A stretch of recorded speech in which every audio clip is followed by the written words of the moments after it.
কি রাঁধছি তরকারি? এই যে ডাঁটার তরকারি রাঁধছি, তেলাপিয়া মাছ দিয়া, সিম ভর্তা করছি, সবজি রাঁধছি 3 পদের তরকারি দিয়া। আমি তো সিম খাই না, আমার অ্যালার্জি, আমার চুলকা শরীলা। আর কি রাঁধছো? এ কালকে দিয়ে চিল্লাচিল্লি করলেন, হ্যাঁ সিমের তরকারি কো শেষ হয়ে জায়গা তরকারি এর লেগে 10 কে রাঁধছি। এই যে তরকারি খান, আর কি খেতে এই ডাঁটার তরকারি আছে, ডাঁটার তরকারি খান, মাছ দিয়ে রাঁধছি। দুপুরে খাইছি, অনেক খাইতাম না কি দিয়ে। ওরে আল্লাহ রে, নবাব জাতির বেরিয়ে আইছে, এর লেগে আমি সকালে রান্ধবো মুরগি, রাতে রান্ধবো খাসি, দুপুর রান্ধবো গরু। নাকি এক তরকারি দিয়ে মানুষ খাইবো না? কয়বার খাইবেন? এই তরকারি তো খাওয়া যাবে না। খাওয়া যাইতো না?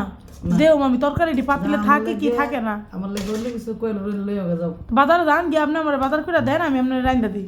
ফ্রিজে বাজার আছে না? না ফ্রিজে যেই বাজার আছে ওটা ধরন যেত না, মেহমান আইবো, মেহমানের লেগিয়া। আর এই যে এত নিজে ভাত লইছেন, খাইতারেন না কন, মরার মুখে রুচি নাই।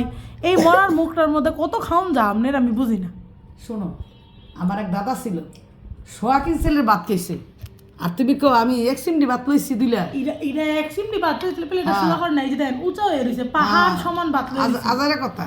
এই পাহাড় কুবাইতে গেলে 3 টাকা কামলা লাগবো। আপনি কোন আপনি 3 চিমটি ভাত তোমার বাবা লইছেন। তো বলো খা, আমি তো ফেলে দুটো লইছি, এটা তো কও না।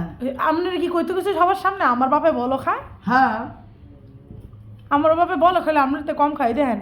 এক পাহাড় ভাত লইছেন। এক পাখার ভাত যদি খাইতে দিত তুমি তো কই বলা মা আমার শাশুড়ি ভালো খাইতে রে, আর কদিন বাঁচবো শক্তি বসে লিমিতে, সেটা না কয়ে একটার ভাত খাইতেছে, একটার ভাত খাইতেছে সিটি কইতেছ, কিন্তু হিংসা মরে যাইতেন, খাইতাম না। যাও না তুমি দেখসনি দেখসনি তোর ফুবু কতরি ভাত খায় দেখসনি?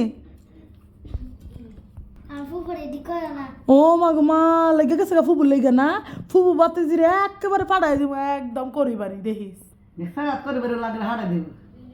আমরা চিন্তা করছি বাহাবাদ গিয়ে উঠবো নি, করে বেরো যাবো কি লিগে।